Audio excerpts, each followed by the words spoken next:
We're delighted to be the guinea pigs, if you like, of trying this out to see how it works. Just general context is we have the word gender equality here on our slides, and we know straight away that some people find that a little bit off-putting, both men and women. So we're very careful to say that this is an opportunity and a challenge for the entire OR community, I should say. Gender equality is not a women's problem. It's a problem for the entire community, and we think there are nice opportunities for the OR community.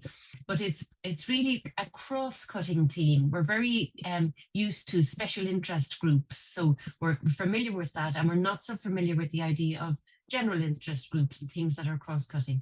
So we think we can talk a little bit about that today. So thank you very much for the opportunity and taking the risk with us. There's always risk with anything new that you try.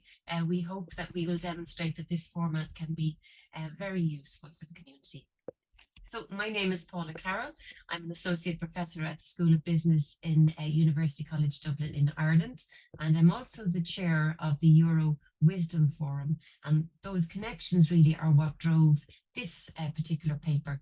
And I see some of the participants there on my screen who have connected us with us in different ways in wisdom, and also on this paper are commentators, so thank you to them for that. So Nuncia is going to go through the slides, and what we thought we might do is, as we go through the slides, I think we're a small enough group that if you spot anything that's of interest to you that you'd like to make a comment on or ask a question about, feel free to unmute yourself, turn on your camera and just ask the question. So we'll make it as interactive as we can. So Nuncia, Nuncia, I should say, is my co-author on this paper with me. Nuncia, do you want to introduce yourself? Yes, so thanks again, Martin, for the opportunity, and to the entire WARS Society for having us today, but most importantly, to be part of this massive celebration of the society with this new typology of papers. So we really appreciate that. I thank you in advance some of the commentators which are present, as well as the audience. So as Paula was saying, I'm a co-author with her on this paper. I'm an assistant professor in the UCD Queen's School of Business, so also a colleague of Paula in the same subject area in the same university, and currently serving as secretary for the Euro Wisdom Forum. So delighted to be here with Paula to present our work, and we're going to split it. So Paula is going to start, and then we're going to hand over a bit between the two of us. Very good. So Nancy, if you go forward a slide, and I should apologize in advance, I have a bit of a head cold, so I'm hoping that my voice holds out, and if not, Nancy is going to have to do some of the talking for me, but also I know, looking at the participants here, that they have a lot of wisdom to contribute to this discussion as well. So an outline of what we're going to do in terms of the slides that we have here, and then we might stop sharing the slides and just have a discussion amongst ourselves. But we want to give you the background to this particular paper. So in this paper, we talk a little bit about the history of OR, we talk a little bit about gender equality, but what we do is we try and apply what's called a gender lens to that history. So to apply a gender lens means to look at something and amplify any gender dimensions, because sometimes they're there and we're not aware of them. So applying like a looking glass or a lens to the topic just makes sure that they're visible to us and we're more aware of them. So we'll talk a little bit about why we were doing this paper. We'll talk a little bit about the methods that we used, the results, the discussion and the conclusions, and then we'll talk about the commentary. So this is the new format of just a discussion paper in JORS. So we put in our paper, it went through the usual review process, but then several commentators were invited to comment on the paper, and then we in turn were invited to comment on the commentaries. So it was closing the loop, if you like. So it was a very nice way of, particularly a cross-cutting theme like gender equality, and that is relatively new in a sense to the OR community. So the discussion format worked very well, we think. So Nuncia, if you progress, if you go forward. So a little bit about the background. So many of you here know way more about the history of OR than I do. So I mentioned that both Nuncia and I are in University College Dublin, which is in the Republic of Ireland. And Ireland doesn't have a strong tradition of OR, whereas the UK obviously does. So many of you know the background to all of that. You know the kind of that military initiation, if you like, of the OR discipline. in a way marks it as, you know, specialism for what it does and what it can do. But all of those techniques can be used for a wide range of applications, as you know. So we've just put here the definitions of what OR is, and I just draw your attention to them. So a scientific approach, a solution of problems, complex systems, decision makers, better decisions, data, insights, forming decisions. So all of those kind of phrases that you're familiar with. But just maybe have a little look at them there, and you'll just notice that there's no mention of gender. And in a way, you might say, well, there doesn't need to be. OR is a discipline in itself. It doesn't need to say anything about gender. But if you just take another look, put on your gender lens, so put on your glasses that look at those definitions and just ask yourselves, well, what would that mean in the context of gender? So if we just go about our business without an awareness of gender issues, is there a risk that maybe the complex systems that we're analysing have some gender dimensions that we're just not aware of? We're just not capturing them because we weren't alert to that need before. Or if we look at the decision makers, who are those people who are commissioning us, if you like, to model their problems for them and solve their problems for them? Is there anything in there that we need to be aware of in terms of the agency of those decision makers? So again, just those simple definitions. There could be some gender aspects that are hidden in there that we just haven't looked at yet. And I just again draw your attention to the Informs definition about transforming data. We know with all the work that's going on in AI and machine learning at the moment that that community are very aware of the biases that can exist in data. So if we say we're extracting insights from data, are we aware of the history of that data? What is its provenance? And what do we know about the data before we go analysing it? So thank you, Nancy, if we go on. And again, if anybody has any observations or questions or wants to make a comment, I'd invite you to do that. So don't feel you have to wait until the end. Okay, I'll keep going. So unless anybody mutes themselves, I'm very happy to talk all day. But this is supposed to be a discussion, so feel free if you have any of your own insights that you'd like to add. So that's a little bit about the history of OR, where we're coming from. We took the parallel stream, if you like, of gender equality. So we are not experts in gender studies or gender equality issues, but we did try and read some of the literature to understand their perspectives. And it's something that came up in some of the commentaries that maybe we need to lean into that literature a little bit more to understand those perspectives. So we just have a couple of little definitions here of what we mean by gender equality.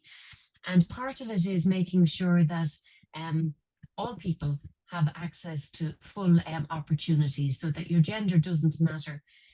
We know that that isn't the case in the real world. Your gender does matter, and it is one of those characteristics that can result in less positive outcomes in life, if you like. So how do we measure any of those things? We know that in OR, we're very good at measuring things. We know how to quantify things. So there are indices such as the UN Gender Inequality Index, things that we can look at to see what are they measuring. So when they talk about gender equality, what aspects of gender are they concerned with? And it's often to do with labour participation, access to health, access to education, and so on. And there are probably aspects of that that we can look at in parallel in our OR community.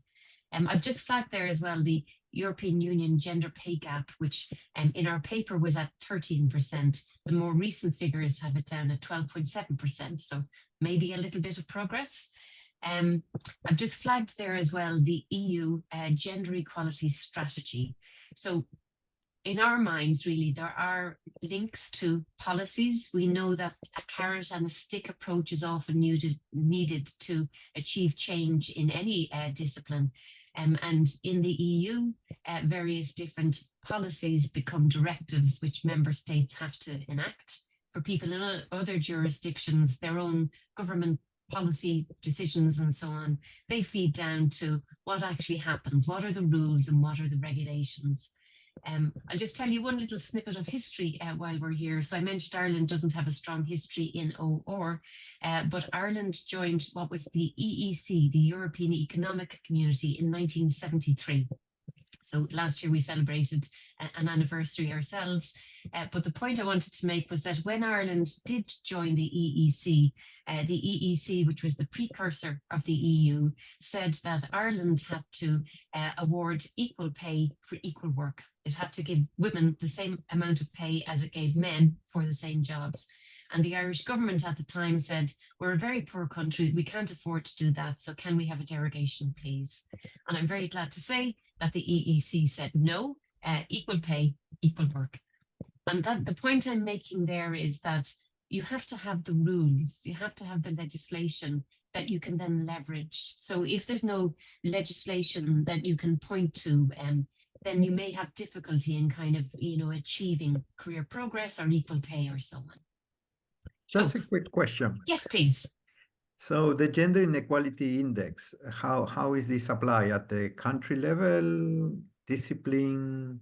Yes, so the UN has invites countries to fill in various different pieces of data, and in general, governments are responsible for replying to those data requests. And it's usually like a dashboard, if you like, of spanning various different aspects, things like health, education, work participation, rates of pay, and so on. I'm not an economist. I don't know if we have any economists on the call today, but they're the type of people who devise those indices. But I do think in OR, like we do DEA and various different things about how do people use resources, and they feed into things like these gender equality indices. Thank you. Any other comments or questions as we go? Otherwise, we're going to keep going. So, yeah, Nuncia, if you keep us going and we get into the meat of the actual paper. Yeah, so again, one of the things is gender equality. We think in the developed world, we have the legislation, everything should be okay. But things like the gender pay gaps indicate that things are still not okay. There's a long history that has to be addressed, if you like, of inequality before we can achieve equality. And some of those UN indices and so on, those World Economic Forums, they say, it'll be at this rate of progress, well over 100 years before we get pay parities and so on. Okay, so back to the OR community. Some of you are aware of some of these initiatives that we have to promote gender equality within the OR communities.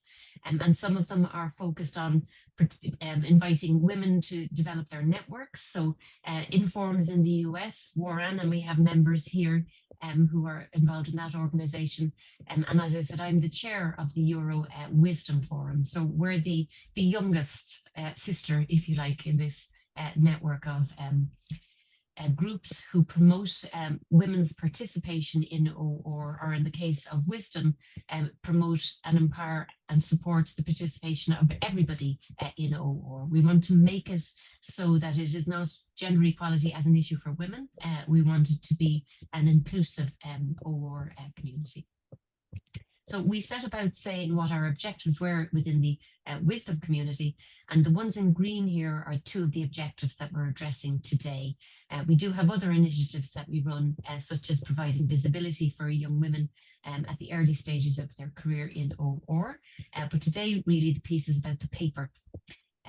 So Nuncia, if you move on. So in the paper, what we were looking at is what is the state of play of gender in the OR community? And we can't really fully answer that question. So what we did was we looked at some of the data that's available to us. So we looked at things like the OR societies that have websites that say who is on their committees. So we wondered, in terms of decision making, what is the gender balance between men and women in OR societies in Europe? Nuncia, if you have your mouse, you can point to the UK, which is doing pretty well over there on the right-hand side, 5-7 as the balance between women and men on the committees. Very good. We'll keep going. So again, these were just what data are available to us as evidence of what's going on. What is the state of play? So we also looked at other pieces of data that are out there. So in Euro, the Euro Gold Medal is awarded to an outstanding person in the operations research community. And your own Ilse Land, as you can see there, posthumously, unfortunately, was awarded the medal in 2021. You can see in the other awards as well that some of them are established quite a while and have only recently awarded the medal to women. You do notice sometimes when you get a call for to participate in a conference or a journal special issue, it quite often shows you a picture of who's involved with that initiative. And you can see that in the OR community, a lot of those initiatives are still quite male dominated. So men are in the decision-making roles in the main. And we were just trying to document, you know, a quick snapshot of what's happening in OR in terms of who is getting awarded these prestigious medals and so on. So we'll move on. Sorry, if you go back one, Nancy, just that very last bullet point there, and it's an important one. When we did our work, we couldn't do everything. Like all research papers, we had to refine the scope. And when we were doing our systematic literature review and our data scraping, we were very careful with the words that we used so that we found relevant data, but we didn't have too wide a span. And I just want to draw your attention to that last piece there about the top 100 cited OR academics on Google Scholar. GS there is Google Scholar. So when I did my search, I did a search for operations research or operational research. You can do a keyword search in Google Scholar. And we found Grazia Speranza, who is an outstanding scholar in the area. But I also noticed on our call today, we have another outstanding woman in OR. And using the words that we did on Google Scholar, we didn't capture the stellar Anna Nagurney, who is there with us today. And I just want to compliment her on her outstanding work in OR. We'll get to all the commentators shortly. But just to say, when we refine our research questions and when we use specific words, we capture some things and not other things. And that's important to note. Okay, Nancy, we go forward. Yeah, I just noticed that we may have a couple of questions. Oh, yes, please. Yes. Yeah. Yes. Can we read them out or can I read them myself? Okay. Let me see. So Ruth is mentioning the Euro Ilsa's bill. Oh, sorry. Ruth, could you read out that comment so I'm not mangling your words? Sorry, it's just a statement, which is that Elsa Land, who got the first woman nominated for the Beale Medal, which is the OR Society's most prestigious medal in 2019, would have carried on being overlooked if it hadn't been that a couple of years before, there was an event at a Euro conference looking at the history of women in OR, which happened to mention Elsa and Elsa's work and sparked the contacts and the follow-up that got people to say, oh, I never thought of nominating Elsa, and finally got nominated. So a real classic instance of looking at something through a gender lens showed the people who'd worked with her most closely didn't hesitate to say that she was worthy of the Beale and were falling over themselves to nominate her, but I never thought of doing that. Exactly. So I think it is a little bit of awareness building that we still need to do. So like women have made contributions, and if they're not recorded, they tend to get lost. Things dissipate and, you know, recede into the past. So it is important to kind of recognize those contributions and take the time to kind of look around. It is something that we're aware of, that both networking and marketing, if you like, you know, making sure your profile is visible. And it's not something that comes natural to a lot of people, a lot of academics and a lot of people in OR don't see part of their job to be marketing themselves. And it does mean that sometimes things are overlooked. So it is important to mark those things. I'll just go through the questions and then we'll come back to the slides if that's okay with everybody. So Paulinus is asking, are there any plans to start recording the data of gender outside of binary? We did in our survey ask for male, female, other binary or whatever, but we only had one respondent. And in the interest of not exposing anybody and preserving data anonymity, we just went with male, female in our work. We do also have a broader wish that there is more sex disaggregated data captured. So for example, at conferences and so on, we see the authors' names, but we don't know whether they're male or female. So it would be interesting to be able to understand, create a better picture of what is the participation of men and women in OR. We don't even have sex disaggregated data at that level. So that will be interesting to do, subject to data privacy preservation and so on. We need to be careful with all of that. Just going through the comments, Anna is just saying that yes, we need to identify ourselves as operations researchers on many platforms, and it is something we're aware of, and we hesitated to get into a debate about the identity of OR because we think that is another cross-cutting theme that maybe Martin and some of his colleagues might write further on. But the profile of OR, given what we do, we can get swamped by other disciplines. So identifying ourselves as a community together is very useful. Okay.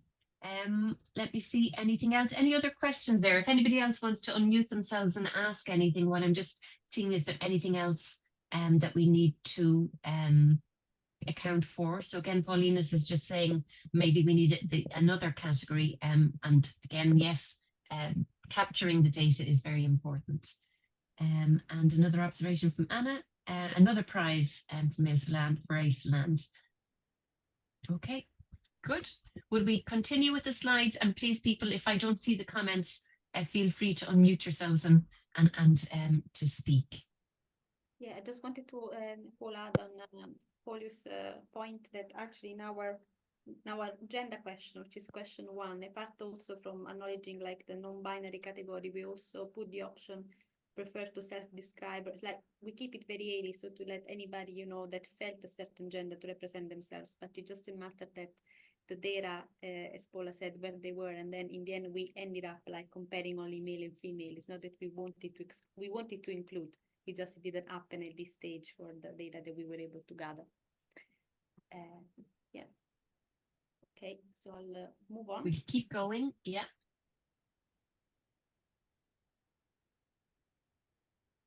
So again, as I said, we refined our research questions so that we could write one paper at a time. There will be more papers, we hope.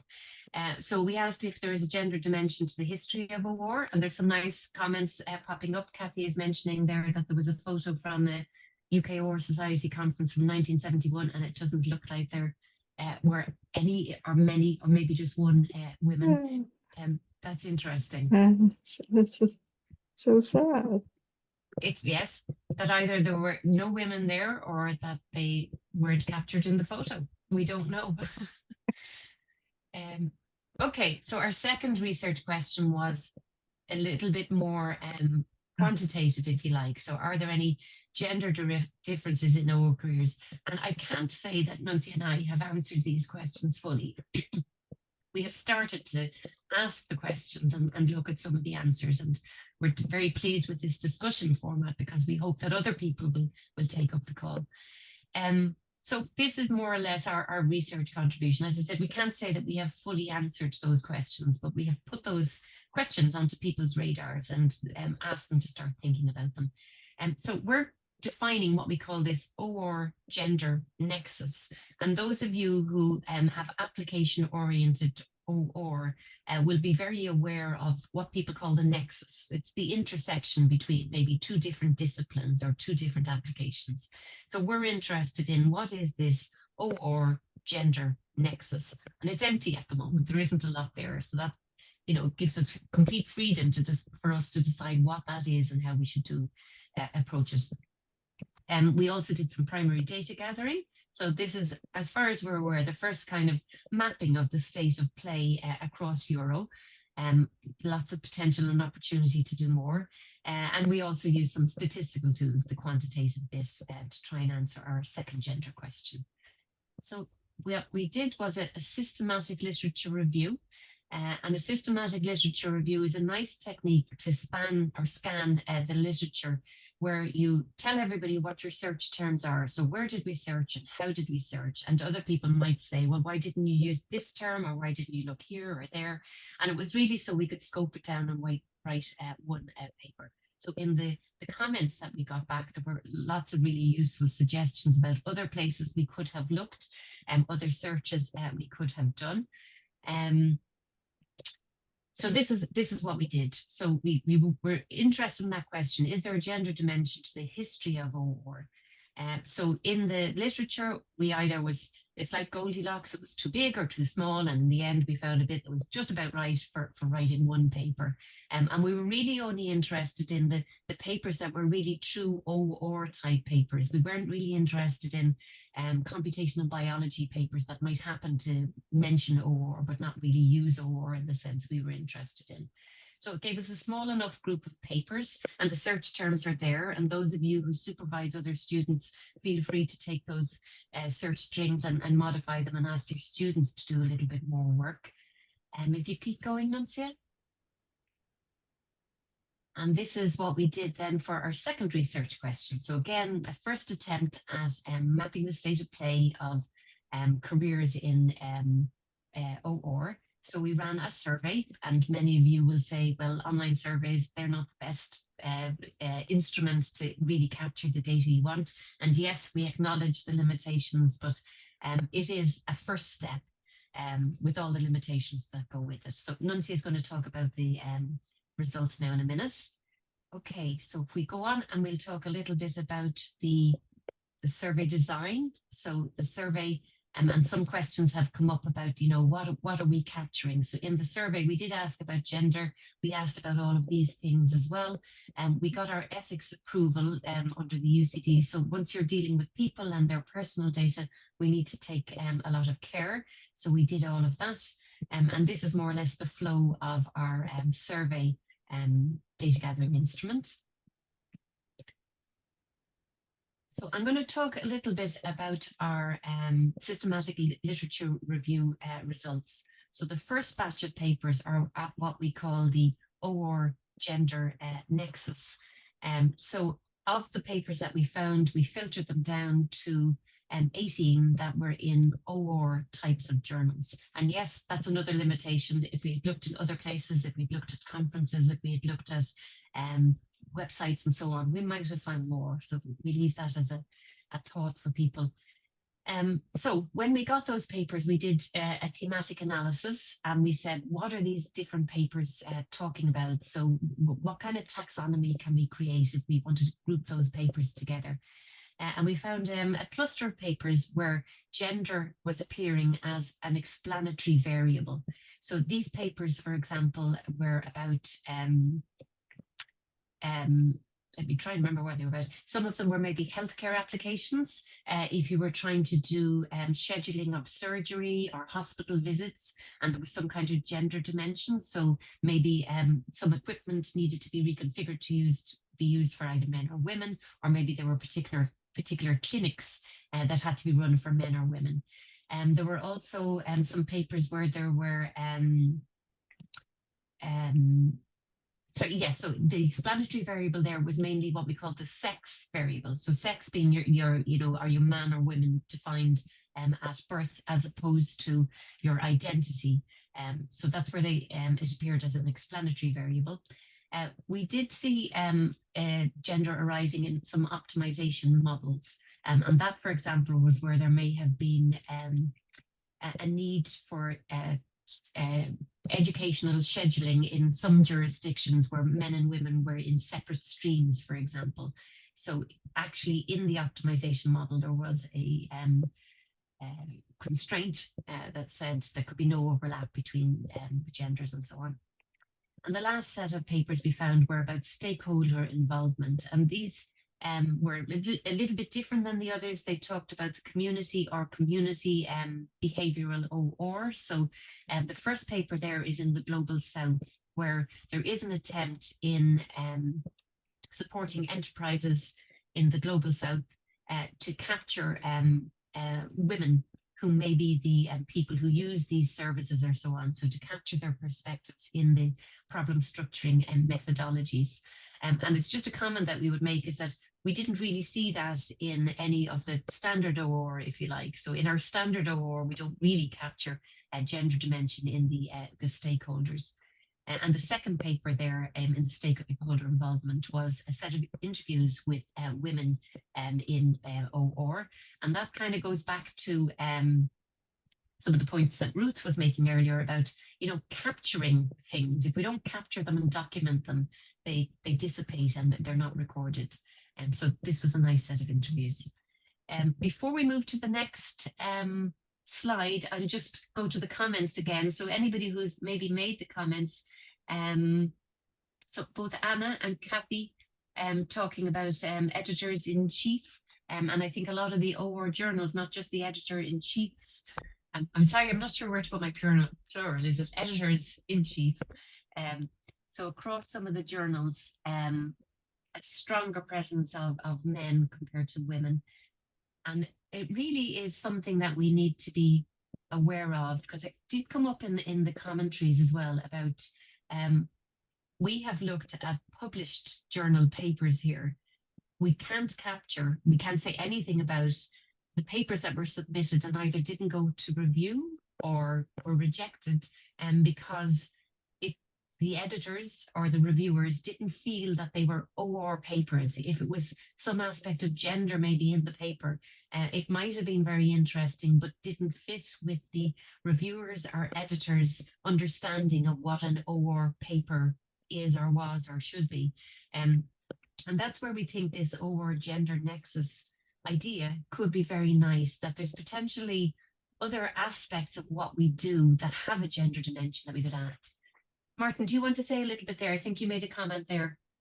Yes, no, I fully agree with your point from these aspects, that clearly we don't make a clear gender differentiation, especially when we are doing a lot of papers on practice of OR.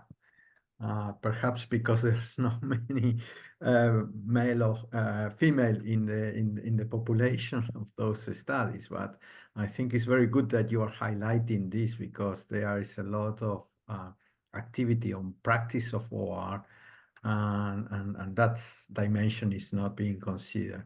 Mm-hmm. And the other thing is or the debate that we are having in parallel in the chat is about the editors-in-chief. And yes, definitely. As I say, we were quite surprised when we saw our pictures of the past editors of JORS. We were all male, white males. So yeah, we were a bit of, oh no, this doesn't look good. But we are in the process of appointment a new editor-in-chief, and hopefully we will have changed that. And I think also it's a question of the pipeline, perhaps, that we are having, and now we are having more OR female professors. So perhaps the pool to find editors-in-chief it's increasing, and yeah, I think in the next few years we will see a reversal on that trend. And maybe it won't necessarily be a reversal. I think the thing is that it isn't that we need to appoint women because we didn't appoint them before. I think you're very spot on, Martin, about the pipeline, is that, there are qualified women out there, and it's an awareness thing, I think, as well. I think there's a thread running through our conversation today, is that, women were there and are there and could fill these roles, given, the opportunity. So this is where it comes to, what do they mean by equal opportunity? So how are these positions awarded? So if there's kind of a bit more transparency, can you nominate yourself, or do you have to be nominated? If you have to be nominated, are your colleagues aware to nominate you? It goes back to some of the earlier conversation about, nominating the people that are there. So lots of interesting things, and more comments popping up about the profile, the balance. And I think, Martin, your point that when you saw the picture, I think a picture paints 1,000 words. When you kind of see what they call a panel of all men, it suddenly strikes you that, well, where are the women? Were they not invited, or did they decline invitations, or did nobody nominate them? It's kind of an awareness piece of work that we still need to do. I fully agree with you. Yes. Perfect. So there's lovely comments coming in there. Yeah. I hope somebody's capturing all of those comments.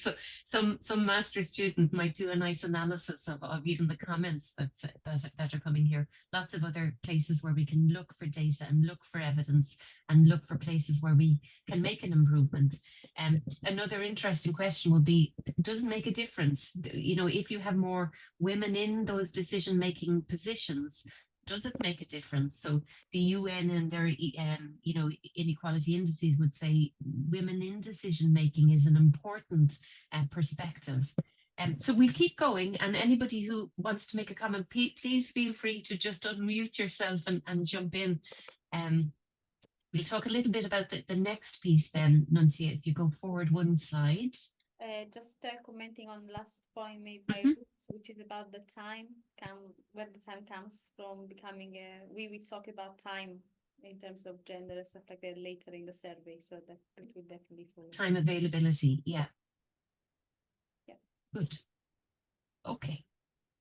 So, and this I think touches on what we've just been talking about. When we specifically looked at the history of war and tried to find where are the women within this, we didn't find them so much. So what we did was, again, we applied our gender lens. So we looked at articles that were history of OR.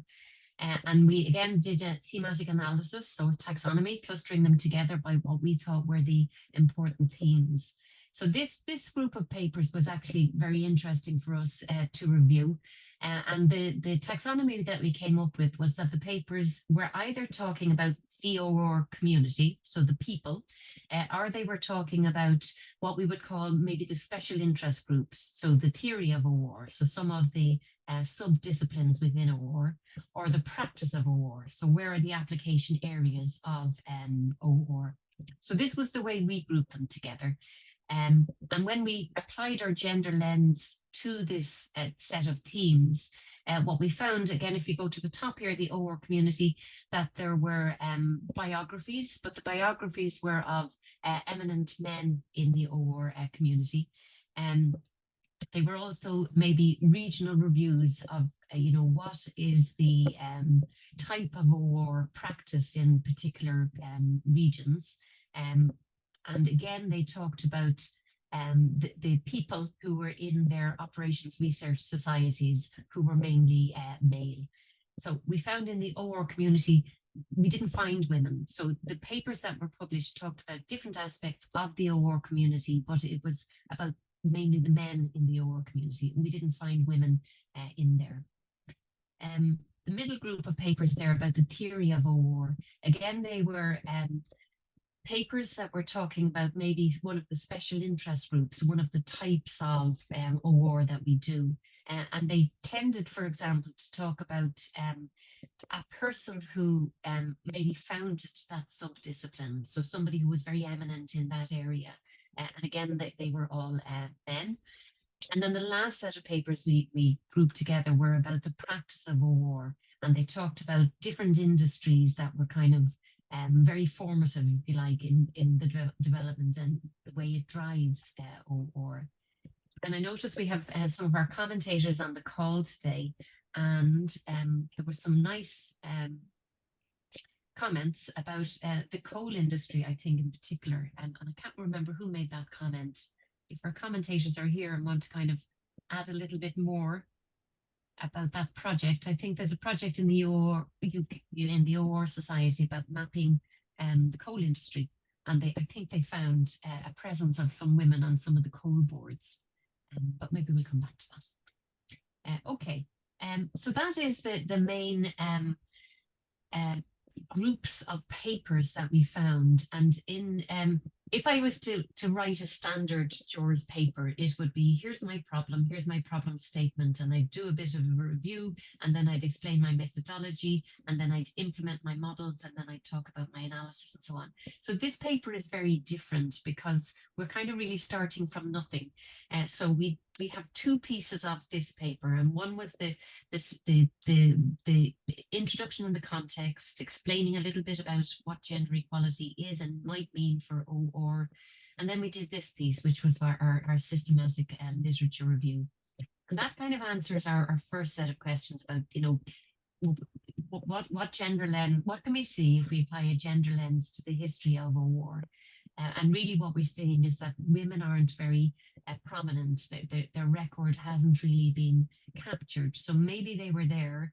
And maybe if we looked at other documents, so if we looked at conference papers, or if we looked at some of the meeting minutes of the societies, you know, maybe there's a record in there that could shed a bit more light on what was the contribution of women throughout, for example, the 75 years of the OR Society. That could be an interesting question as well.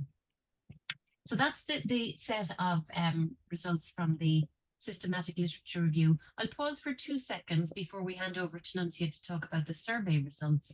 And just there's 10 unread messages in my thingy that I could see here on the chat. So anybody who put in a comment, if you want to just speak, tell us your comment to save us reading. I think Francis has a very interesting comment. She wants to jump. Francis, I was just agree? responding to Paula's comment about the coal industry to say that Warren, we ran a panel event. I think it was last summer. It was a face-to-face event, one of our first face-to-face events, because a lot of our events are online.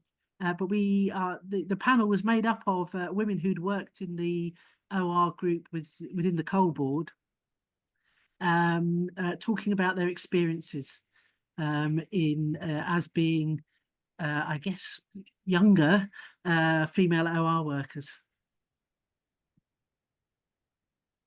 And in a different time, right? In the coal board. Yeah, very different time. So there are a lot of experiences that you might have associated with professional women working in a male-dominated industry at the time. What was really interesting was that in the audience was, oh now his name slips me, was the head of the OR group, George Mitchell. Yes, he was there too, and the impression that you got certainly from him and the women didn't seem to disagree was that they were you know, quite an open organization, you know, that they were quite progressive, I guess, in some ways in the way that the OR group treated women in terms of looking at their, you know, their OR skills rather than through the gender lens, although a lot of the experiences that the women did share would be what you might expect to have been more typical of attitudes towards women at the time. For example, when they went to do whether they were allowed to do site visits to the coal mines, and their experiences when they did site visits and how they were treated. So it was a very interesting event. We did video it, but we did have some technical issues, so I'm not sure if the video went up into the Warren collection on the OR Society website. I have something to say if it's okay. Absolutely, yes, Anna, please. Yeah, thank you, Francis. Thank you, everyone. This is generating so many ideas, maybe too many ideas, but something that comes to mind that maybe we should put on our back burners. I'll be serving on an invited panel at the Informs conference in Seattle. I was invited to speak on the history of OR panel, okay, including with Tom McNanty, which is, you know, a lot of weight on my shoulders, but I think I'll be speaking a lot about women. And the more I think about this, you know, if we have the energy and time, and I think it could be fascinating to write a book or two, maybe an edited compilation on women in operations research, you know, practitioner side, academic side. I think it would be fantastic. You know, interview women, have photos. I was involved in a project. I mean, I was picked STEM Gems. They picked 44 women, Stephanie Espy, in like mathematics and engineering and sciences. And we were interviewed and so on. And it's a book now that is sold to like middle school girls and high school girls to try and inspire them. I honestly think sooner or later we need to do something like this. Okay, I'll be quiet now.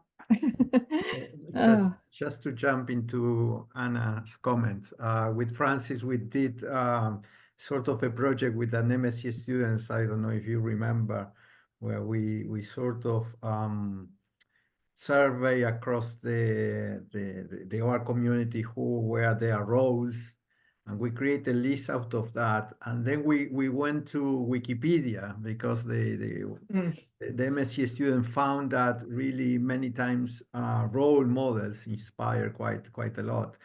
And we look in Wikipedia the web pages of female OR professors, right? And well, they were not as developed as male OR professors, and they were not as many as male OR professors, and that sort of things can also help really to document that. yeah, and I see Alice Raphael here. She would be a great one to get involved. Alice. Okay, I'll be quiet now. Thank you very much, Anna. I think Anna's making more work for us, but it's good work. It's good work. It's good to think about the ideas. I think this is a great format, Martin, this discussion forum of throwing out the ideas and saying, you know, where are the problems, where are the opportunities, where are the challenges, and what can we do together.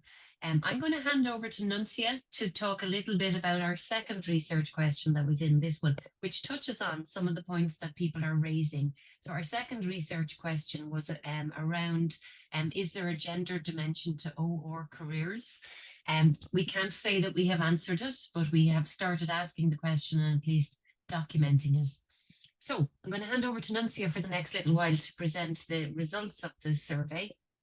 Okay. And again, I think people unmute yourself and ask a question if you spot something. Thank you so much, Paula. And yeah, I definitely agree with Alice on the idea of the book. I think, and Kathy as well. I think the idea prompted from Anna is very nice. So just before we go straight into the results of the survey, just coming back quickly, as Paula touched upon that, so what we wanted to do with that. So the main point was to try and answer our second research question, so try to identify. We said we don't have the total answer. We tried to do a bit on that. So are there gender differences in our careers? So as Paula said, obviously we had to ethical approval first, then we had to design the survey, and we piloted with some academics and practitioners. The dissemination went through Qualtrics. We used QR code. I have to say, and this was picked up also by some of our commentators, so the time period where the survey was launched was the Euro 2021 conference. That was a hybrid conference. Part of the attendants were in Athens, others were, back home on Zoom. So it was launched during that time. Then we kept open the link to the survey up to September 2021, because we know usually at the first weeks of September, there are also the other national OR societies occurring. So the link was disseminated also in that way. The responses that we got at the very end were 318. So there were not that many, but again, this is real data, primary data that we were able to obtain. So definitely they've been able to give us a first light, let's say, a first map of the community. The way in which the survey has been structured, that has been divided into 7 blocks. The first one was really to make the participant aware of what the survey was about, and how they could opt out of that and things like that. Then we went into the About You block, which is more about trying to profile the respondent of the survey. We then entered the features of the career progression, moved then on to participation in OR, and then tried to look about the gender dimension potential support scheme. Wisdom at the very beginning was trying to look about a buddy scheme, a bit different from a mentor, because let's say the mentoring for us at the moment has been dropped because it takes loads of energy and capability, which at the moment we don't have, and eventually the OR career choice. So the blocks that you see in bold, 2, 3, and 4 are actually the blocks that have been discussed in the papers, and that I will present majority of the results now. As you saw before, this is simply a different way of mapping the 7 blocks. So we start where the arrow is, and then we go clockwise to give a bit more detail. So what's going to be discussed very soon. So in the profiling block, so in the about you block, we started about asking about gender, age, institution, so which means affiliation of the respondents. We talked about caring responsibilities, concept of career break, or our expertise and employment level. In the career progression, we try to leverage on those aspects by talking about time that was passed since the PhD award, if there was any change in institution after the PhD, what were reasons in favor or reasons, against the change. And eventually we looked at participation OR from 3 different perspectives.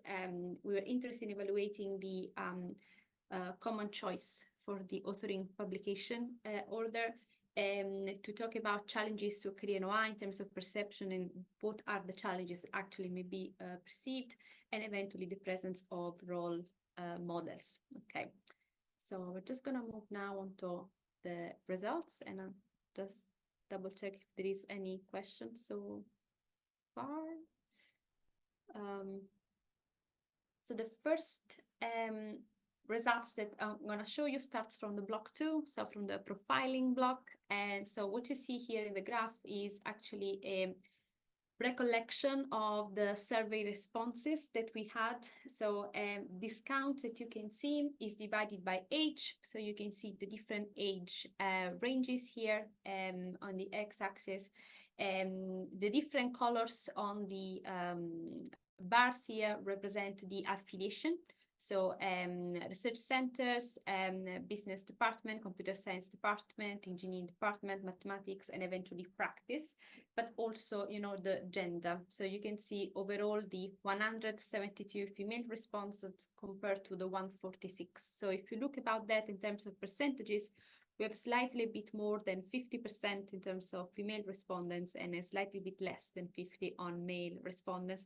Probably this is a bit we have too many women compared to the overall proper representation of the EuroR community, but this is still a good result.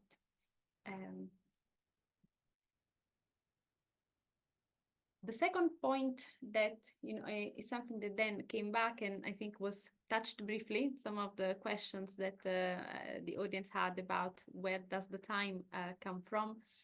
We decided to investigate on that by asking our respondents if they had any caring responsibilities, and in case they had, how many hours they spent in doing that. So the term carer that we used is the one grounded into the CSO, which is the Central Statistic Office of Ireland.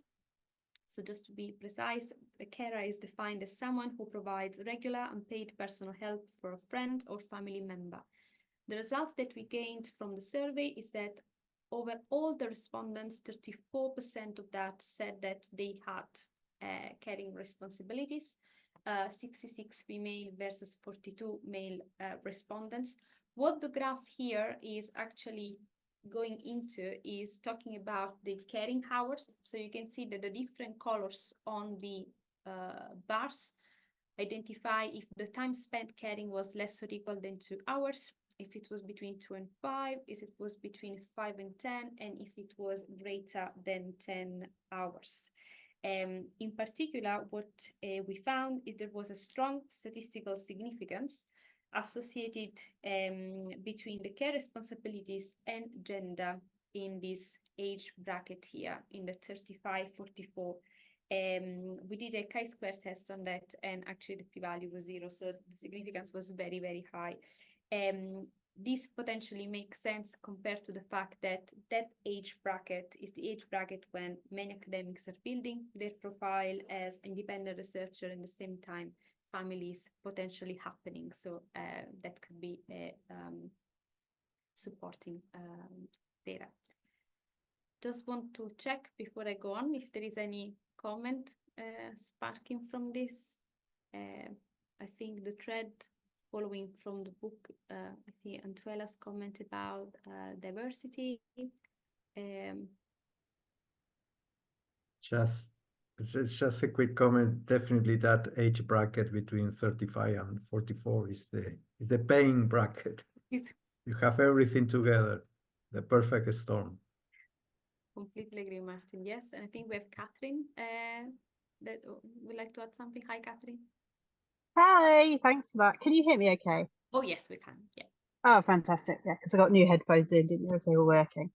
Yeah, I don't think I picked it up in my commentary, but your point there about the age bracket is interesting.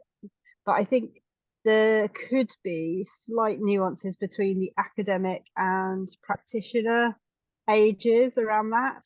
So that could be something to be investigated further, because it may be that practitioners, it's almost coming at it from a practitioner's perspective, that potentially if they don't make their career achievements early in their career, they kind of feel like they've missed the boat, because that's when they might be having children, looking after their parents and things like that. So it's a sort of, they're trying to pack everything in early in their career, and then before things tick over. So I think there's something that yeah, definitely around focus that needs to happen on people who are perhaps mid-career. We do a lot of support for young career, but beyond that, we kind of assume that people are established, but maybe there needs to be more support for people who are more mid-career.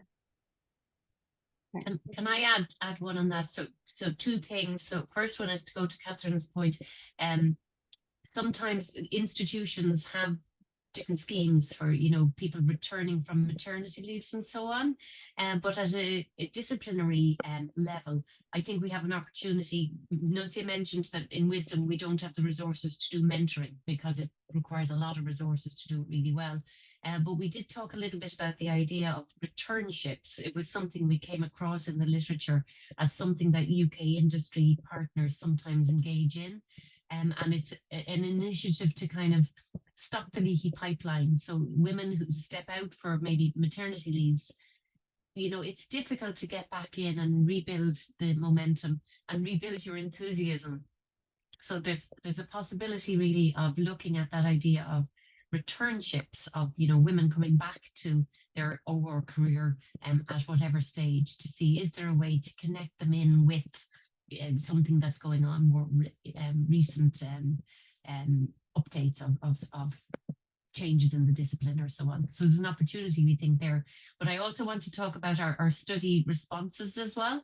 It was a little over 300, which we were disappointed in, but there is a relatively high male response rate, so we didn't have a proportional representation. But we did kind of wonder, the males who did respond were perhaps more tuned in, and they're, you know, so our results are biased. Your results are always going to be biased when you use a survey instrument like this. And really it's difficult to get to kind of the target audience that we really need to get to. So kind of it's an open challenge. I just wanted to flag that one. Sorry, Nuncia, back to you on your results. Oh, no, perfect flag, Paula. And yeah, thanks, Catherine, for the comment on that. And definitely is another point that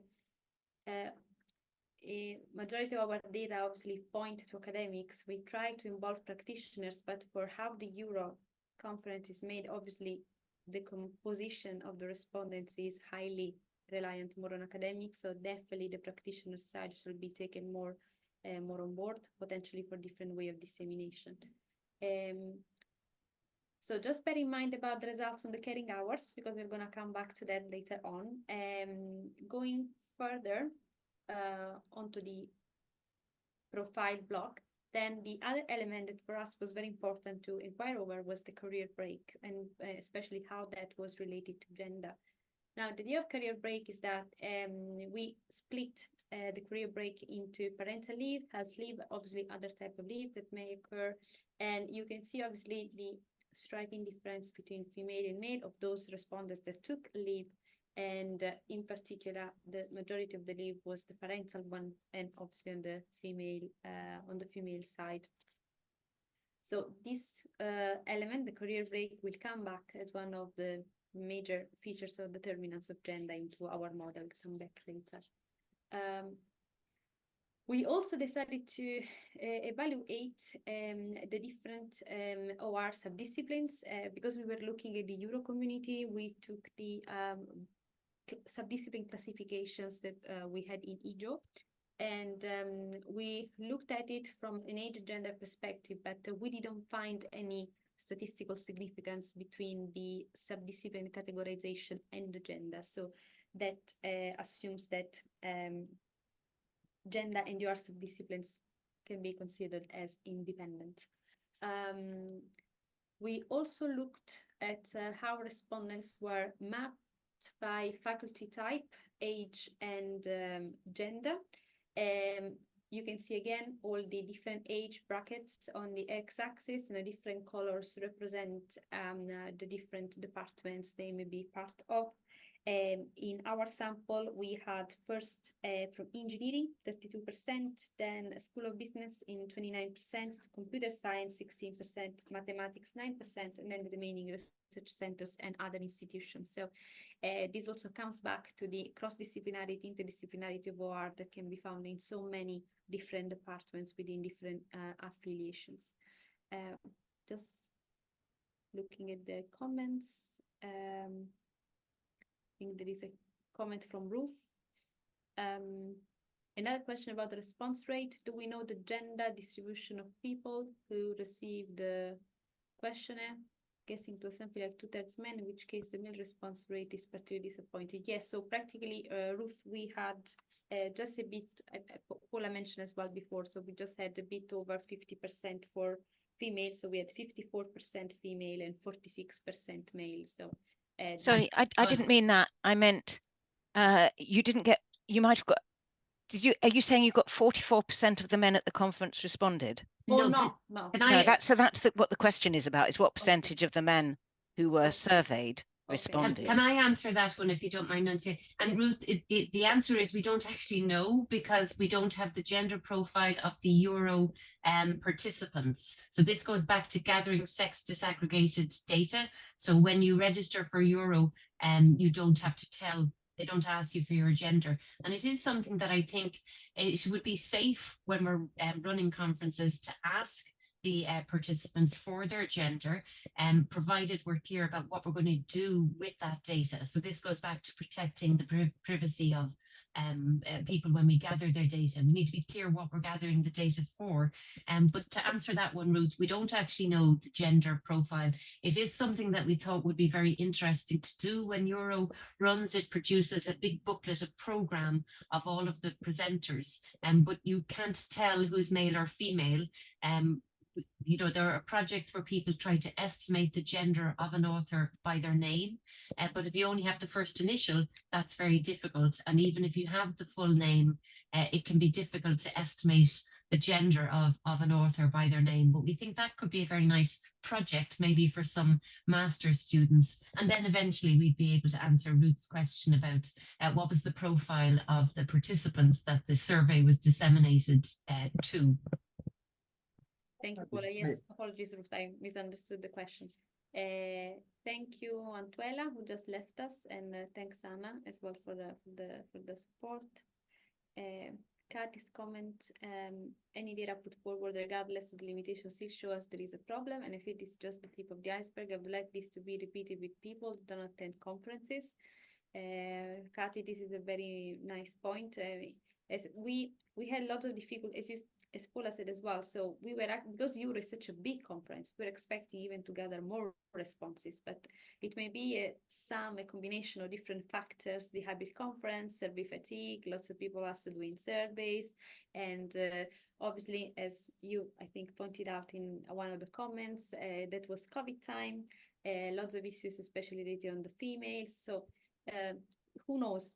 This is definitely a study that maybe is worth being repeated in a certain number of years. First of all, to track if any improvement has been made, but also to understand if maybe under different circumstances, we may be able to gather more responses. Can I just say one thing? When I was, when my children were little, well, a lot younger than they are now. I didn't attend conferences, so people like me wouldn't have been picked up at all. And I would have been in the higher end of hours for housework and things like that. So I think it's great. This is a starting point. I just think that it should be, it's like, how can we pick up the rest of the problem? Which is an amazing point, and you're perfectly right. I think that, definitely we shall need to find some ways to amplify and reach out to people that are not in the category, yes, I'm attending the conference, no, also trying to reach beyond that. Okay, so I'll keep going. Okay, so we looked at how the respondents were placed in terms of affiliation. And one point that we looked at as well was the average age that the respondent has in terms of academic role and gender. What we may see actually is that maybe a potential difference between the two genders may be appreciated when moving from assistant professor to associate professor. Now, just to tell you, we are using, in terms of academic role classification, we're using the one that is currently implemented in Ireland. So we have assistant professor, associate professor, professor, and full professor. We know in the UK it's slightly different. You have lecturer, senior lecturer, reader, and professor. So it's like here the bifurcation happens at the top level, so professor and full professor. So yeah, as I was saying, in terms that the after the assistant professorship, moving towards the next steps of the ladder seems a bit more slow for women. We also looked at the number of changes of institution, okay, that the respondent may have had since the PhD award, and we looked at it from a gender perspective. So what it can be appreciated if you sum all of this, I think it could be seen as surprising, is that nearly over 40% of those respondents holding a PhD never changed institution since their award. And if you look at the table from this gender perspective, what you may see is that females may potentially be considered a bit more conservative in their changing decisions, or perhaps having less opportunity to move, because they may have changed institution only once, most often, or never, compared to male. So we also looked then, better, asked our respondents to try and tell us what do they find as reasons not to change, as well as what were the main drivers to potentially change institutions. So if we look at the first table here, so what were the reasons not to change? So these fourth are those that we put forward, but then we also have some open text one. And what you can appreciate, okay, is that the striking difference is about can't move because of carrying responsibilities. And in this case, the difference between female and male is extremely high. So this goes back to potentially that significance that we found between the carrying hours and the gender in previous questions. Differently, for reasons for a change, there's no specific, it seems that the main driver for both genders, in case they decided to make a change, was to get a promotion, even if male tried also to meet carrying responsibilities in this case.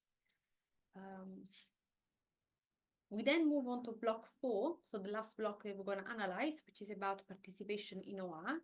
As we mentioned, we wanted to have a look in terms of the author name ordering convention. There may be different author name ordering conventions.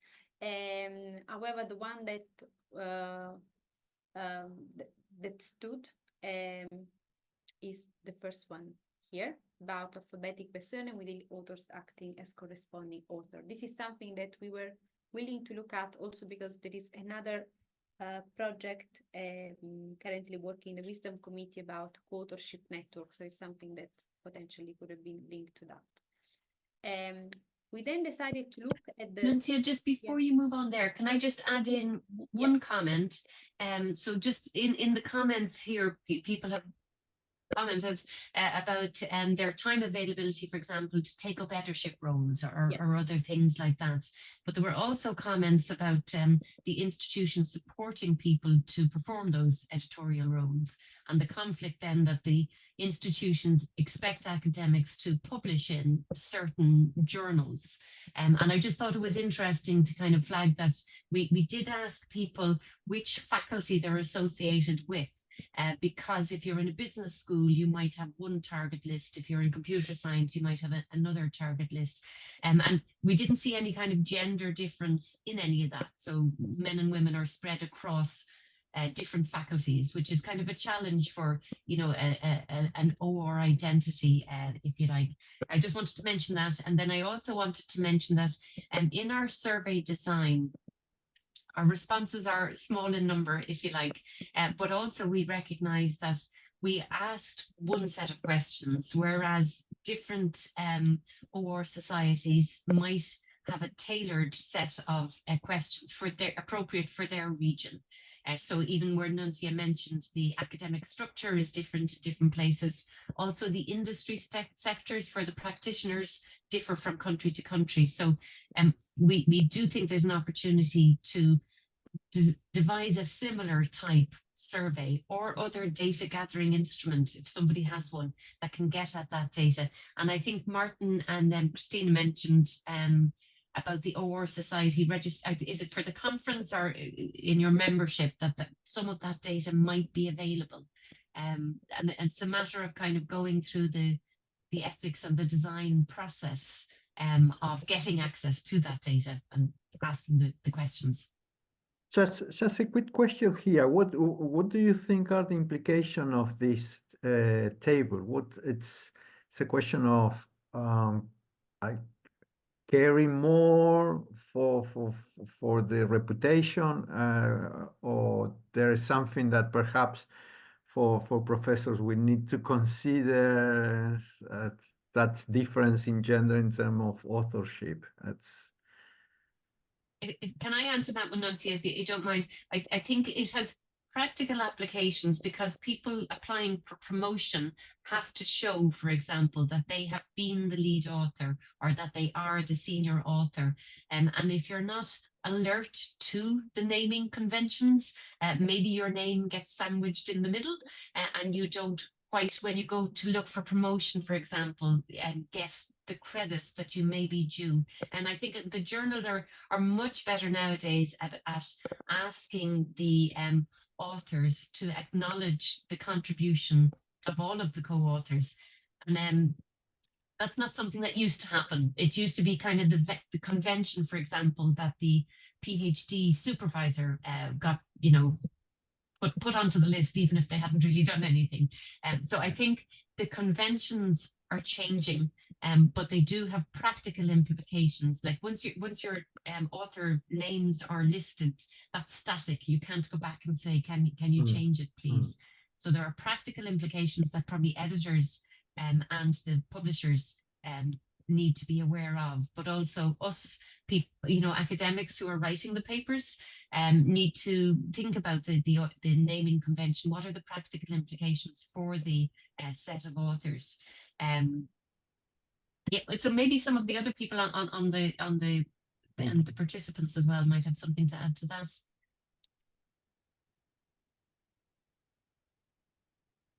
And also on just on Paula's point, so exactly, it's important for a promotion perspective, as sometimes it helps also now more papers, more journals says it, like JORS does it, so the notes on contributors at the very end, which further allows to identify how much of the work has been done by an author or the other, but that goes together with the author ordering for promotion, or sometimes other application processes, even for funding or other things like that.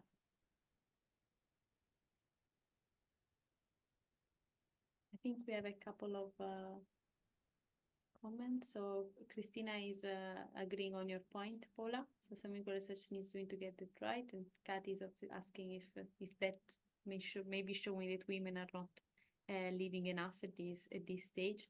Xiaoshen is asking, following Paula's points, I think it might be interesting to know the nationality of the participants.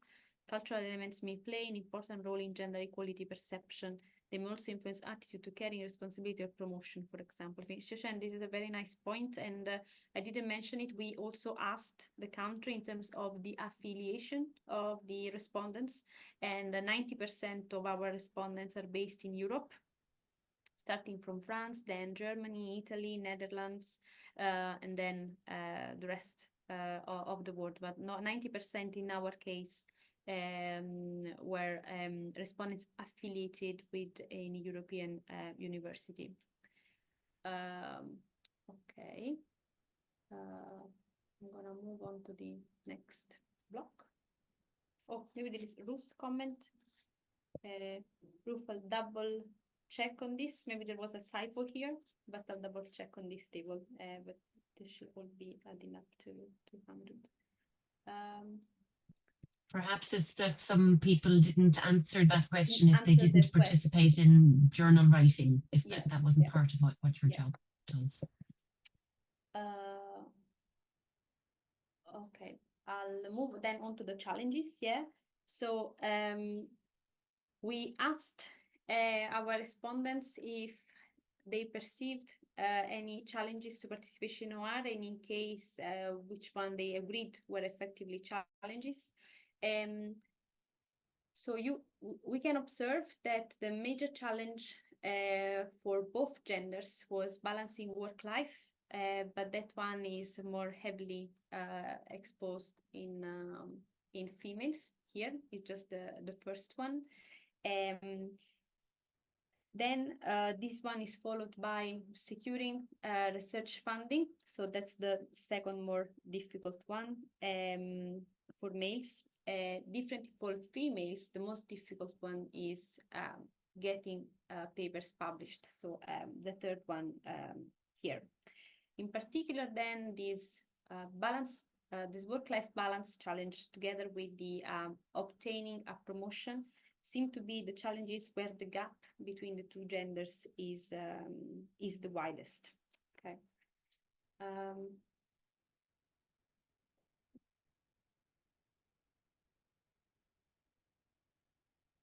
After all of that, and as I said, we are only talking about the survey results from the three main blocks. So the profiling block, the career progression, the participation to OR. Then what we decided to do was to try and build a decision tree. Okay, in particular, we wanted to identify what were the features or the explanatory variables that would have been most closely associated with gender, and would have allowed us then to try and predict gender. So the survey questions that we use as features were belonging to the three different blocks. In particular, from the profiling block, we took into account those related to the caring hours and the career break. We then considered, in terms of the career progression, the institution change after the PhD award. And then we considered the terms of perceiving the challenges as the question related to the last block, so participation in OR. We used MATLAB to implement our results.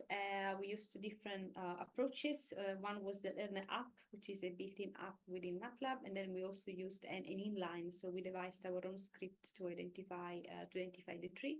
As you can see, we tried different ML techniques. The best that we obtained was this optimizable tree, because as you can see, we have the best accuracy in terms of testing. And the tree that eventually we obtained as this expression here. So you can see that barriers, so better the perception to barriers, the career break, and then the academic level, let's say, in terms of the step ladder, were the main predictors to identify gender. So to identify if a respondent was either female or male. The career break was especially evident when we looked at it also from an explanatory data analysis, when we looked at the main difference in terms of the female and how in particular the parental leave was affecting. So this was one of the main findings. We found barrier perception, career break, and academic level as the main predictors to gender. So I'm now leaving back to Paula for the final part on discussions and conclusions. Thank you. Maybe any other questions or comments for Nuncia on the survey before we move on, or we can certainly circle round.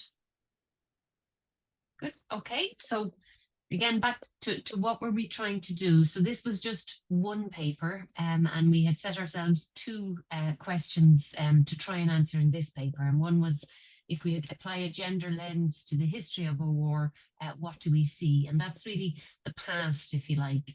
And what we concluded was that we didn't see women documented in the recorded history of the journals that we looked at. There's obviously potential to look elsewhere and see can we find them, but they were largely invisible. Women were largely invisible in the past. We don't really know why that was. So again, a broader search, looking at other literature, other data sources. Was it because women weren't participating in a war? Ruth's question about who received the survey request. They were all the Euro conference attendees who were probably largely male. Probably mostly academics. So, you know, again, limitations of our survey instrument. We'll talk about that in the present, but likewise, limitations of our systematic literature review. We asked certain questions and looked in certain data sources. If we look elsewhere, we might find other interesting records. So that's the issue really. Was it that they weren't there? If they weren't, why weren't they there? Is it was that their contribution wasn't recognized? And that comes back a little bit about what we were talking there about the name ordering convention. So it's important that we decide how we're recognizing contribution, how we're measuring things, and not to be overly quantitative about everything, but that's what gets documented. That's what kind of contributes to the record. So that's the past. So the systematic literature review tried to answer that question, applying the gender lens to the history of a war. That's what we found. Then when we look at the present, so when we looked at our survey results, again, acknowledging all of those limitations of surveys as poor data gathering instruments, it's better to start somewhere and at least have a benchmark that we can compare to. So what did we see in the current, certainly in the responses that we saw? The thing that was evident to us was that, again, women seem more aware of barriers. Male participants who participate in our survey didn't have the same level of awareness of barriers to full participation in a career in a war. That wasn't really a surprise to us. So we'll talk about the commentators' comments in a minute or two. But at least we now have some evidence. So we have some baseline, we have some statistical evidence. The second bullet there about the statistical evidence about care and responsibilities. You may have seen in recent times that Claudia Golden was awarded the Nobel Prize in Economics for her work on understanding gender pay gaps. And it didn't come as a surprise to many women that her main conclusion was that it's not about being male or female, it's about being a mother. So people that have a mother or a carer, people that have caring responsibilities, impacts their ability to earn external income, if you like. So again, it wasn't a surprise to us to find some of that evidence, but at least we've documented that now. We did also see the evidence of a difference in perceptions around career breaks. So again, the survey that we did, we took all the results and we tried to see what are the significant predictors of gender. So took all the data, applied our models to say, can you predict gender? And if so, what are the significant factors? So things like taking a career break are significant in determining gender. Okay, down at the bottom there, that bullet point about our survey limitations. Again, hands up each time. It is a small, low response rate. It was a survey instrument, but it really kind of sets the challenge, we think, to other OR societies and other groups to do something similar, to take the data that is available or to try and get access to suitable data to create a better understanding. So that's the present. And then we look to, so what? What's the contribution? What's the point of doing all of this? And again, we want to emphasize that we're not about showing that there are gender equality issues. It's about really creating an awareness and creating an opportunity. And we do think there's a really significant opportunity in OR to start tackling what we call that OR gender nexus, to kind of define a new intersection in everything we do in OR. So whether it's to do with the modeling, the theory, or the practice where we apply our models to. So we see huge potential in that area. We also think we need to take a bit more care as the AI and machine learning communities are doing. So they do a lot of work on assessing their data for biases, and it's not something that we've done in OR in the past. Back to those definitions on the first slide or two about what OR is, if it's a series of methods that looks at complex systems and tries to extract data insights or provide recommendations for decision makers, have we taken into account that there may be gender dimensions in any aspect of that entire OR process? And we think that's something that we need to do. So that's about the research. And if I step back and talk a little bit about the European Union framework for gender equality, they talk about the, in relation to research in particular, they talk about the researchers. So who is actually doing the research? They talk about the decision-making systems. So who is participating in the decision-making systems? And they talk about the research. Is there a gender dimension to the research?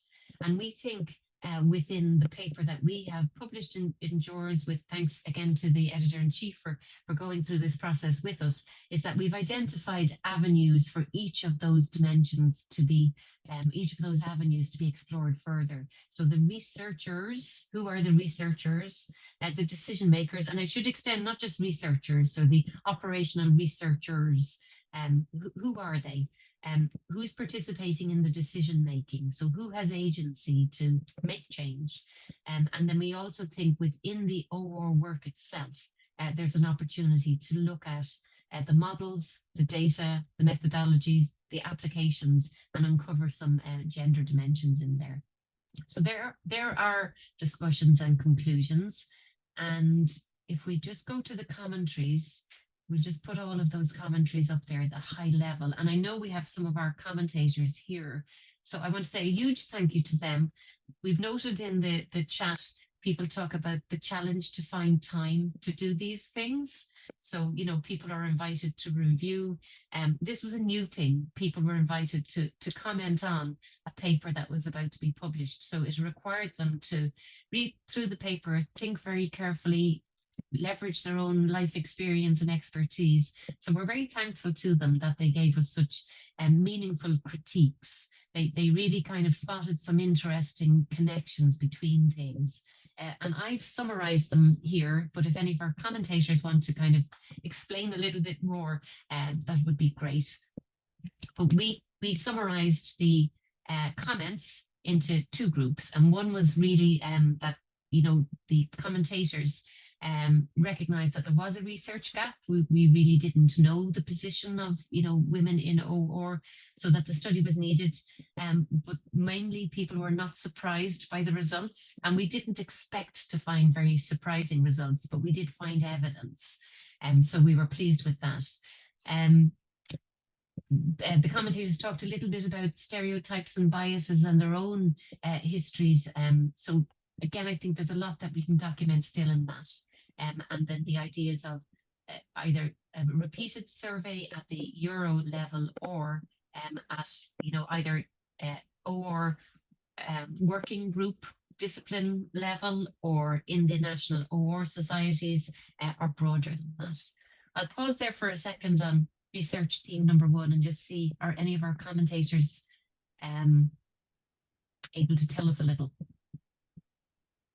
Thank you very much. I can say a few words. I very much appreciate what you've done, Paula and Annunziata, and also very, very grateful to Martin and JORS. I think this is a historic step in terms of having this inaugural discussion paper and a commentary. So standing ovation to all of you. As I said in my commentary, I was on the History and Traditions Committee of Informs for quite a few years. I was the only female. And I kept on fighting to say that we need more interviews with female luminaries. And there was always some sort of excuse, and that bothered me tremendously. So after a few years, I was asked to actually step down from the committee.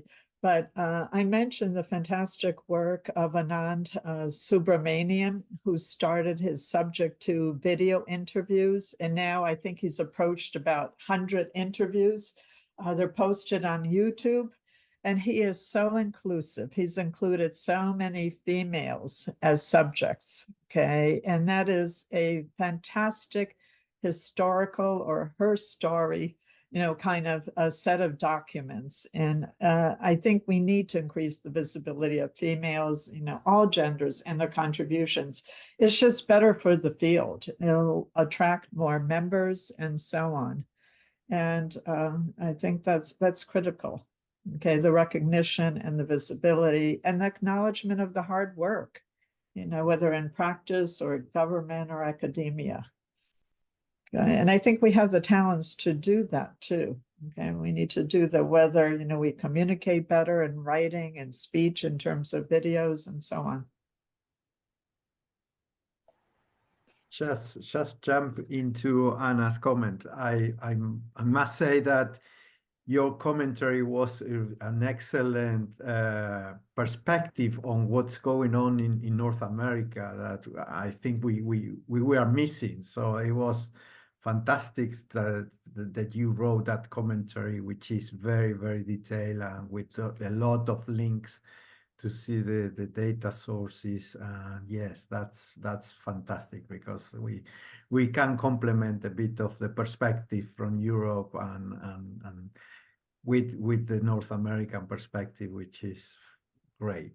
And to all the audience, both the papers and the commentaries are open access, so I strongly encourage you to go and look at them and use for future references and to kickstart your research on this area. Yes. Thank you, Anna. Ruth commentated as well. I was going to say I'm not sure whether what I'm going to say fits into theme 1 or theme 2. I thought it was fantastic that you've kicked this off and got it out into the open.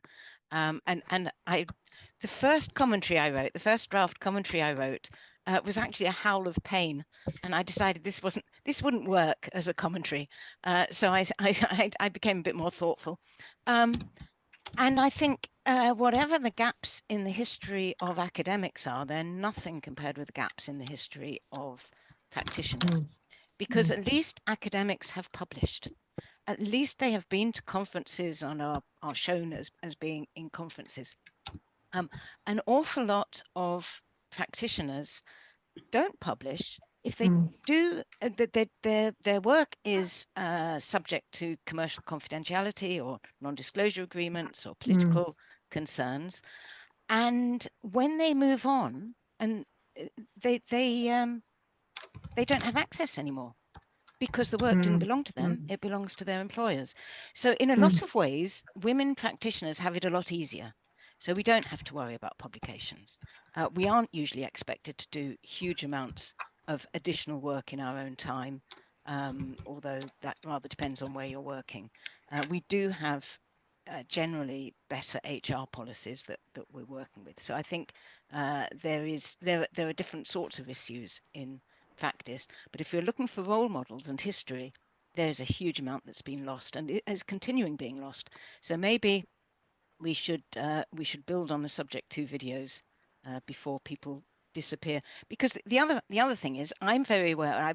I know a lot of senior women in practice are very aware of themselves as current role models, but they don't think of themselves as going down in the history books. So unless somebody else grabs them for the history books, they will carry on, being role models while they're working, and then moving on to other things. It dissipates, doesn't it? So you're so busy making these contributions, and then you move on because the next challenge comes up, and if it's not recorded, and that's something I haven't really thought about, Ruth, is that, you know, as academics we publish, so our name is out there somewhere, if you can get published, but also, you know, if you're not in academia, you don't even have that opportunity. So, you know, that piece is missing as well. So capturing the contributions and maybe defining what a contribution is, you know, so it's not simply that, you know, organizations have, you know, a president or a, you know, one person at the top, but the organization is made up of all of these people here contributing to that. So we need to recognize that. I think Kathy Cotiadis wants to say something. So the first thing I want to do is echo what everybody else has said, and that's to you, Martin. Well done to JORS for positioning this paper in the 75th anniversary, because it could have been lost in the mix. It could have still been published, but kind of lost in the mix. And also having the commentary. So you've really boosted the visibility of this.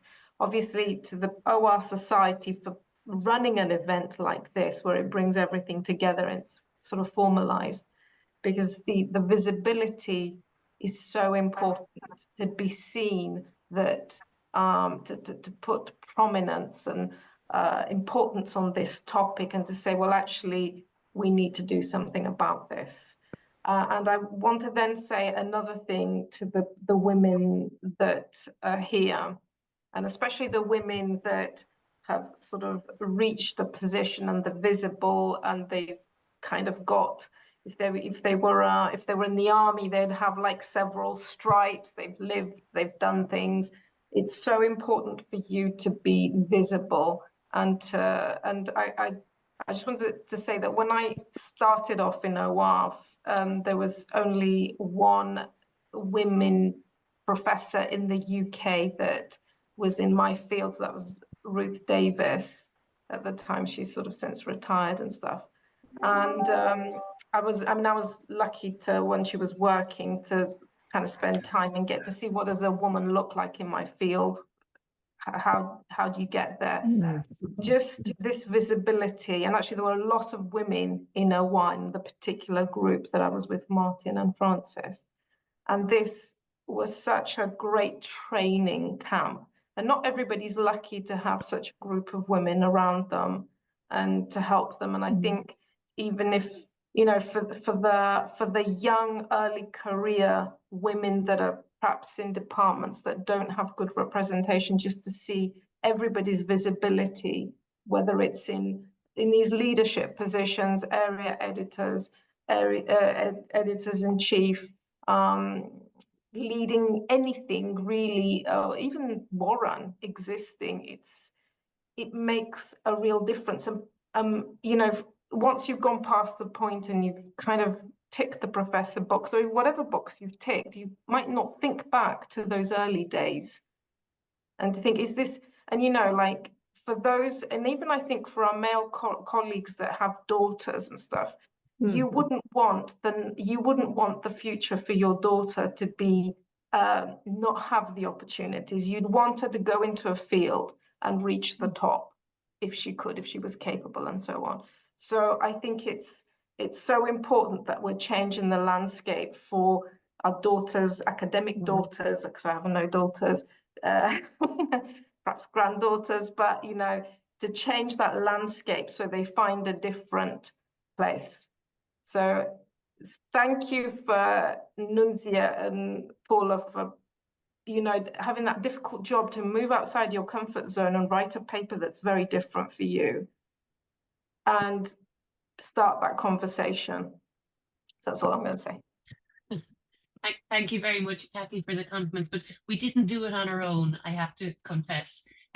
We did do it, and I have to say thank you to Martin for taking the risk, because it's not the normal type of OR paper we write. So it does take time, and it does take brain energy to figure out what do we do? And I want to take Kathy's point about kind of change and progress. And, you know, there is a community of women and men out there. And I know in some of the comments there, people are talking about that, Alice in particular, that men can find this conversation off-putting, and we don't want it to be off-putting. We want them involved because they have the agency to make the changes. We don't always have the agency to make those changes. So one of the things that we see that could be very productive is to have more male champions. So there are some wonderful men in OR. I don't know if OR is a bit different than other disciplines. So I come from an engineering background, which is very male dominated and so on. And I do find, and this could just be my personal bias, but I do find the OR community more inclusive. And maybe it's that broad problem structuring approach rather than a strictly, you know, engineering solution approach. There could be something in that, I don't know.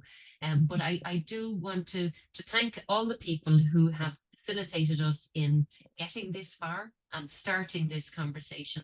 I do think next steps are important. So we don't want this to be just kind of a one-off exercise of, you know, we try to do something and that's it now, off we go and say it's done.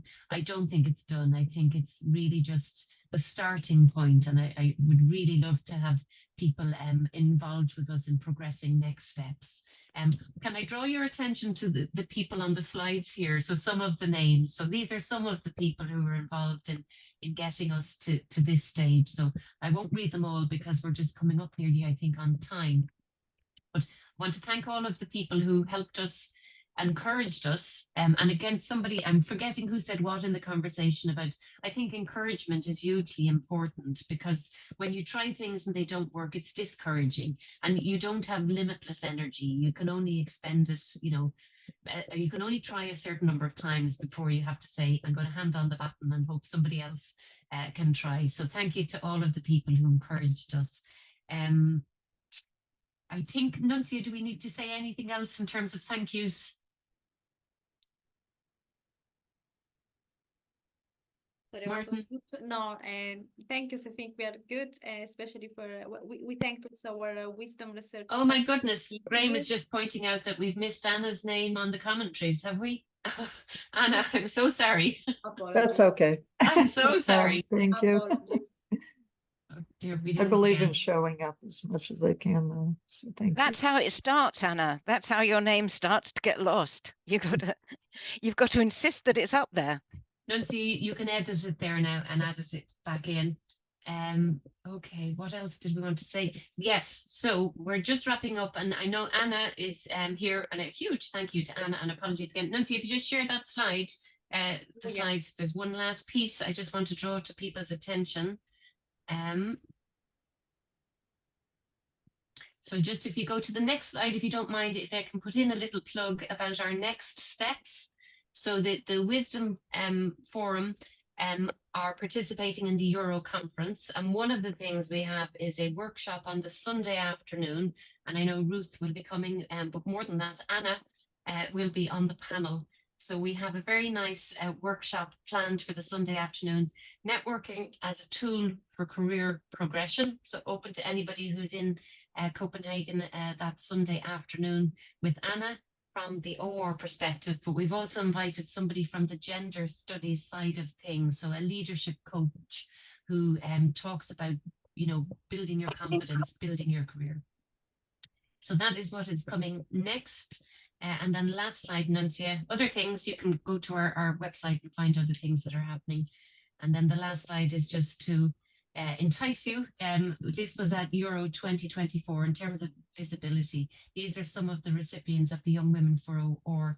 And I always love this picture. I always say we didn't plan or intend, it wasn't our objectives to create joy, but we seem to have managed to do that. And I think there is something in having a network of people that you can connect with. So people mentioned in the conversation today about, you know, being the only woman involved in this, that, and the other.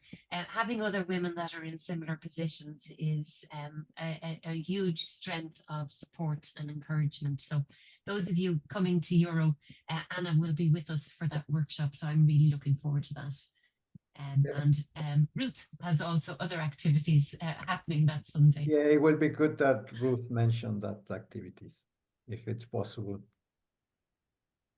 Sorry, it is the 20th of June, which I think is 10 days, 9 days time. 1 week. 8 days time. Yes. Oh, 1 week. Yeah, It's online webinar from Warren, and we have 4 panelists who've had all at the top of their profession in OR. We have 2 men, 2 women, and one of the men is Afro-Caribbean. So a variety of barriers and propellers. We'll be talking to them about the barriers and their propellers in their experience, and we will be Catherine Kemp will be chairing, and we will hope for lots of people with questions to go and comments to add to the speakers. That sounds like a really nice panel, Ruth, with a lovely combination of perspectives. I hope so. So do come. Yeah.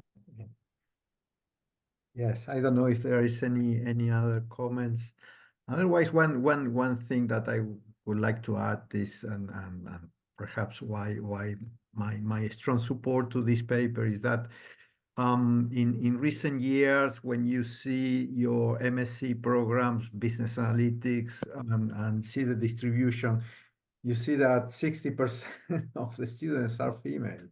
And clearly there is more possibilities or at least you can see that there is something coming along the pipeline, and you see as well quite a number of PhD students, female PhD students in OR. So I think this type of activities will help to fix perhaps the leaky pipeline, hopefully. And then I don't know, in 5-10 years we will see a gender equality in across all the OR aspects. So yes, we can certainly hope. So yes. we have to have the pipeline before there's any chance of that happening down the line. So I think maintaining that pipeline is really important. Absolutely, and your work and the work of Warham and any of the commentaries and everybody else is very important, right? To be role model for those that are starting, perhaps that are starting to be embedded in analytics or all that quantitative subjects that you see that usually it has the less proportion of females, quantitative subject, mathematics. So we need more of that. So I wonder if I might just borrow a moment to advertise another Warren activity. So we've started for the last 4-5 years, we've run the Land Lecture, now named after Elsa Land, which is basically profiling a distinguished woman and talking about the gender aspects of her career. So not just a woman who happens to be giving a talk about her work. And I particularly wanted to mention it, Paula, because the woman we have coming in October, and it's set for Ada Lovelace Day, which is Day for celebrating achievements of women in maths, science, is an Irish engineer. It's a woman called Dervla Mitchell, who has been, she's deputy chief exec of Arup, a huge global engineering company. She's built the number of engineers in that company to female engineers to around 50%, which is quite spectacular for an engineering company. And she's a real personality.